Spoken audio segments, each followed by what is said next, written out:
O nascimento ocorre após um longo período de desgaste.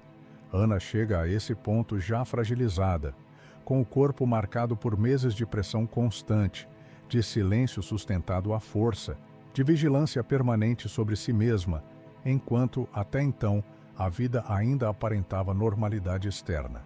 Com o parto, essa sustentação cede. A criança nasce viva. É filha de Vronsky. Isso não é proclamado nem exposto, mas torna-se evidente entre os mais próximos. O esforço extremo consome as últimas reservas de Ana e, logo depois, seu estado piora de forma rápida e visível, derrubando tudo o que vinha sendo mantido sob controle. A enfermidade se instala. A febre surge intensa e persistente. O corpo perde força a ponto de Ana quase não conseguir se mover. Os momentos de clareza se tornam raros. Médicos são chamados. O risco de morte passa a ser concreto. A casa muda de ritmo. O silêncio se impõe. Tudo passa a girar em torno do quarto onde Ana permanece deitada, enquanto a vida social desaparece por completo desse espaço. Não há julgamento moral nesse momento. Há apenas um corpo em estado crítico. Com o avanço da febre, as palavras escapam sem controle. Os pensamentos se dispersam. As frases se quebram. Nomes surgem e desaparecem. O esforço de ocultação que sustentou toda a situação até ali deixa de existir. Há instantes breves de lucidez e outros de completa ausência.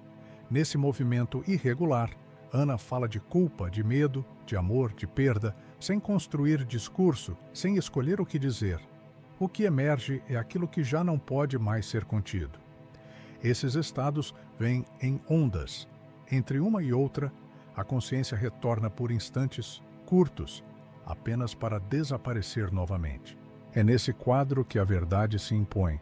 A ligação com Vronsky deixa de ser suspeita e se torna evidente. A origem da criança se revela sem confissão.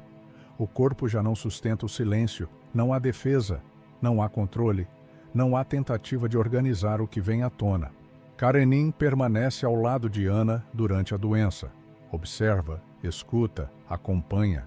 Mantém a postura contida que sempre marcou sua conduta, enquanto aquilo que antes era apenas desconfiança se transforma em certeza. Não por dedução fria, mas pela repetição das palavras, pelos nomes mencionados, pela carga emocional que atravessa esses momentos. A verdade torna-se incontornável. Diante disso, Karenin reage de forma inesperada.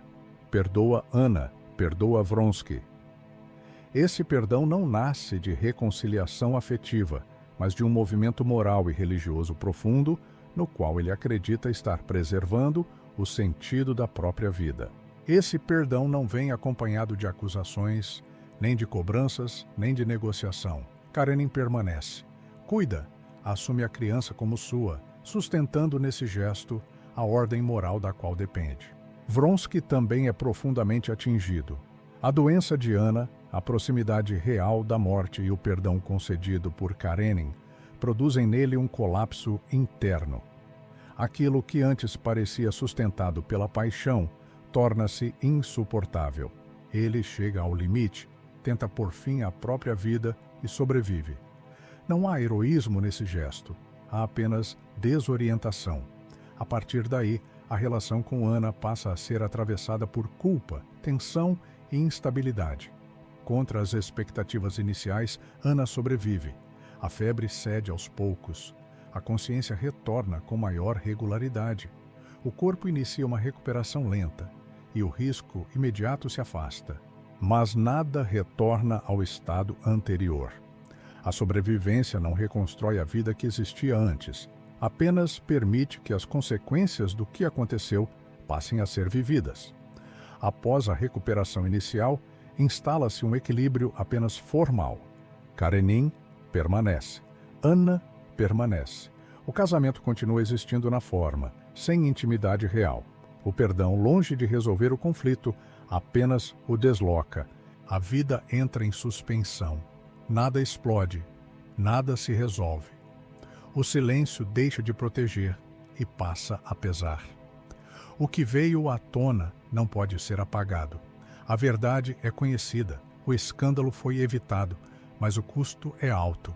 As relações estão definitivamente alteradas e aquilo que antes podia ser mantido sob controle social passa a existir como realidade compartilhada entre todos os envolvidos. A vida segue, mas em terreno instável. A enfermidade expôs o que o silêncio escondia. O perdão foi concedido, mas não trouxe solução. A partir deste momento, nenhuma forma anterior pode ser restaurada. Resta apenas conviver com as consequências do que foi vivido. Esta é a história de Anna Karenina, romance escrito por Lev Tolstói. Antes de encerrar, fica uma pergunta direta. Em que momento da sua vida algo veio à tona, não por escolha, mas porque já não era possível sustentar o silêncio? Se quiser, escreve nos comentários. Eu leio todos. Se este episódio fez sentido para você, curte o vídeo. Isso ajuda muito o canal a continuar.